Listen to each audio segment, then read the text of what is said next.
आरक्षण मोर्चांवरून आता कुणामागे कोण आहे यावरून आरोप आणि प्रत्यारोप सुरू झालेले आहेत। सदावर्तेंनी मराठा आरक्षण मिळूच शकत नसल्याचं म्हणत जरांगे पाटलांच्या अटकेची मागणी केली आणि त्यावरून सदावर्तेंना सरकारनं आवरावं असं आवाहन जरांगे पाटलांनी केले आणि त्यावरून दोन्ही बाजूंनी आरोप प्रत्यारोप सुरू झालेले आहेत। पाहूया त्याबाबतचा एक सविस्तर रिपोर्ट।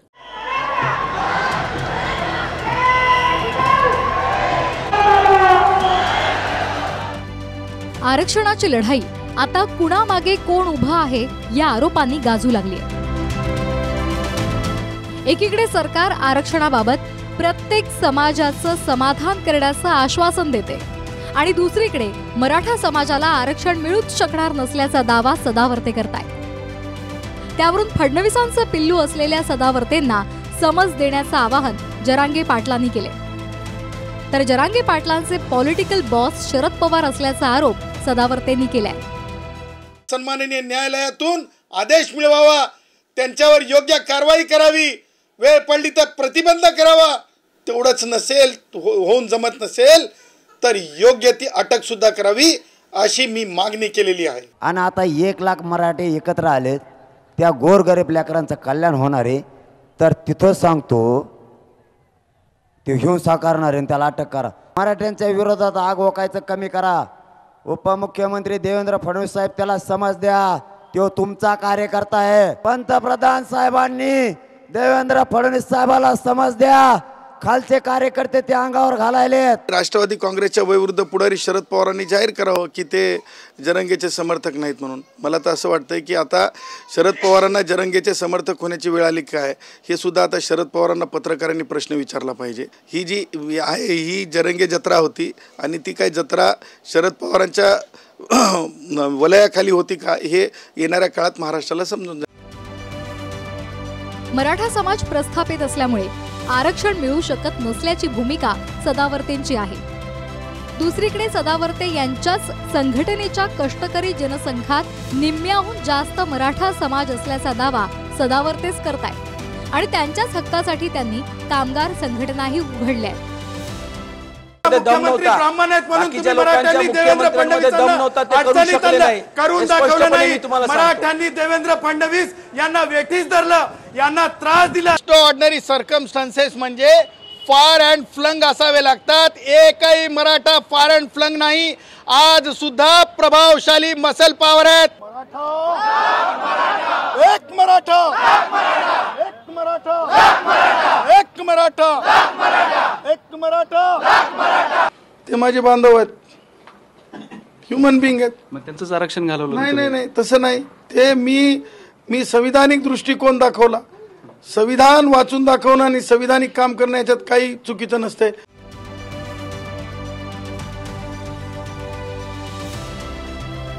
एसटी संपावेळी गोरगरीब कष्टकऱ्यांच्या हक्कासाठी कायम लढत राहील असा चंग सदावर्तेंनी बांधला होता। आता मात्र खुले गुणवंत देशाचे स्तंभ आहेत आणि त्यांच्या हक्कांसाठी लढण्याची जबाबदारी माझ्यावर आल्याचं सदावर्ते यांनी म्हटलंय। त्यामुळे डंके की चोट पे येणाऱ्या दिवाळीच्या अगोदर पगार मिळणार, बोनसच्या साठी आम्ही आग्रही आहोत आणि कष्टकऱ्यांचे प्रश्न मार्गी निघतील हे आम्ही आशावादी आहोत। भारताचं पिल्लर ज्याला आपण म्हणतो की ज्याला आपण म्हणतो कॉन्क्रीट, ते जे आहे ते खुला वर्ग आहे। 50% खुल्या वर्गातील ब्राह्मणांपासून आर्य, वैश्य, मारवाडी, जैन सगळ्यांसाठीची तरतूद आहे।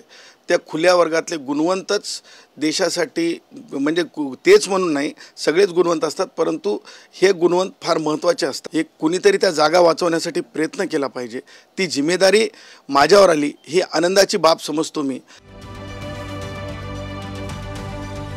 हे तेच सदावर्ते आहेत ज्यांनी एसटी संपानंतर बँक निवडणुकीमध्ये उतरण्याआधी उदयनराजे यांना मी कधीही राजे म्हणणार नसल्याची भूमिका घेतली होती।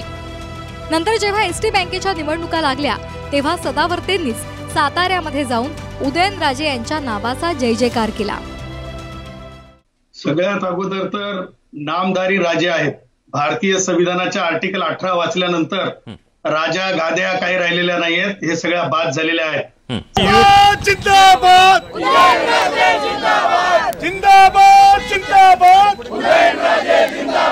राजा भोसले जिंदाबाद जिंदाबाद जिंदाबाद राजा भोसले जिंदाबाद जिंदाबाद जिंदाबाद राजा भोसले जिंदाबाद जिंदाबाद जिंदाबाद. आरक्षण मिळू शकत नसल्याचा दावा करत एकीकडे सदावर्ते म्हणतात की आताच्या विरोधकांनी आरक्षणाच्या नावानं मराठा समाजाची दिशाभूल केली. त्यावर सदावर्ते रोखठोक बोलतात. मात्र मग आत्ताचे सत्ताधारी काय करतात या प्रश्नावर सदावर्तेंची भाषा सौम्य होती. आणि त्या माझ्या मराठा बांधवांना माहित आहे सरकारने केलेली फसवणूक आहे. मला दाखवा अजित पवार उपमुख्यमंत्री आणि शरद पवार या दोघांनी क्लीन दृष्ट्या मराठा रिझर्वेशनच्या बाबतीमध्ये कायदेशीर प्रक्रिया कुठं पार पडली. मी रिझर्वेशन घालवणारा नाही, मी संविधानिक भाषा दाखवणार आहे. राजकीय पुढाऱ्यांनी काय स्टेटमेंट करावेत ते मला काही म्हणायचं नाही, परंतु सगळ्याच राजकीय पक्षाच्या नेत्यांना अत्यंत कळकळीची हात जोडून विनंती आहे की ज्या गोष्टी म्हणजे स्पष्ट आहेत, फॅक्च्युअली स्पष्ट आहेत, देता येत नाहीत, मग ते कोणत्याही जाती धर्मावरलं आरक्षण असो. मराठ्यांच्या आरक्षणाच्या बाबतीमध्ये सुद्धा मला सगळ्याच पुढाऱ्यांना सांगायचं आहे की आरक्षण देता येत नाही, कारण मराठा समाज मुळात जो आहे मागास ठरत नाही. भाषेत मगरुरी असू नये, एकेरीनं बोलू नये असं सदावर्ते यांनी म्हटले. मात्र खुद्द सदावर्ते यांनीच वापरलेल्या भाषेनं याआधी अनेकदा वादही झालाय. असदुद्दीन ओवैसी, असदुद्दीन ओवैसी मुल्ला सुन ले. या मुल्लाच्या गळ्याला गळा पडणारे शरद पवार दुसऱ्या विषयावर बोलायला त्यांचं तोंड चालतंय आणि लव जिहादवर बोलायला त्यांना का फुफु फुफु फुफु होतंय. हे राज ठाकरे, हे उद्धव ठाकरे. मला असं वाटतं की आयडिओलॉजिकली उद्धव फिटच नाही, राजकारणासाठी फिट नाही उद्धव. आणि जरंगेच्या बाबतीत बोलायचं झालं तर मला असंच म्हणायचं आहे की रानबुला असल्यासारखं ते माणूस एकेरी भाषेत मगरुरीमध्ये मज्जावस्था वाढल्यासारखं ते ज्या प्रकारे बोलत होते, अरेकारेच्या भाषेमध्ये बिनबुडाच्या काय म्हणतो ते गाडग्याप्रमाणे, जे गाडगं बुड नसलेलं ते लुडू लुडू लुडू करते. सुप्रीम कोर्टात मराठा आरक्षणाविरोधात आपणच भूमिका घेतल्याचं सदावर्ते अधोरेखित करून सांगतात.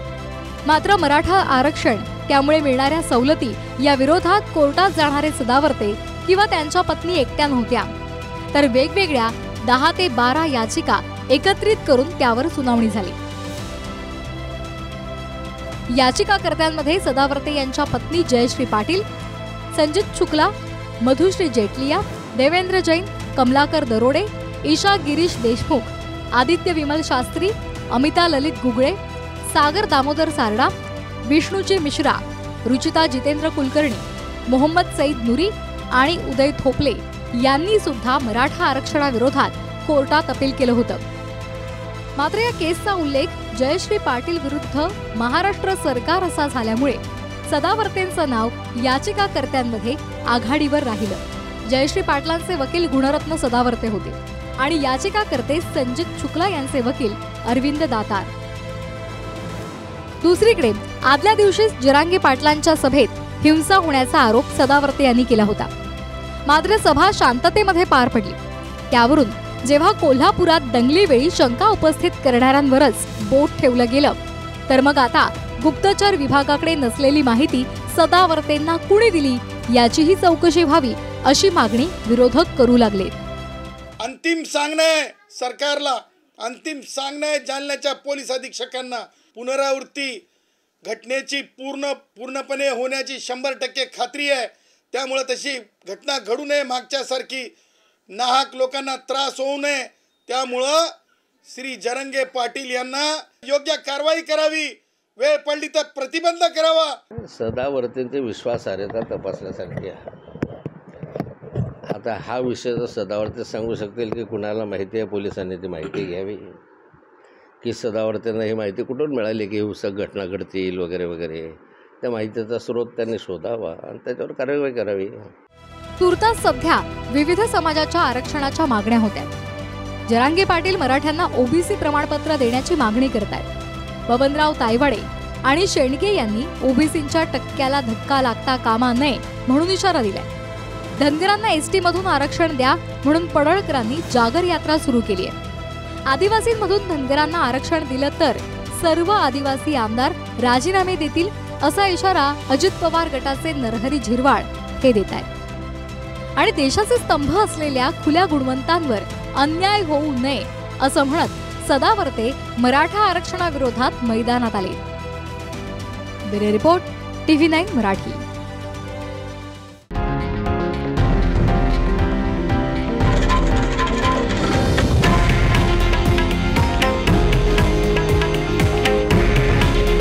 हे आहे देशातील नंबर 1 न्यूज नेटवर्क आणि आपण पाहत आहात TV9 मराठी. काळजी तुमची, हित महाराष्ट्राचं.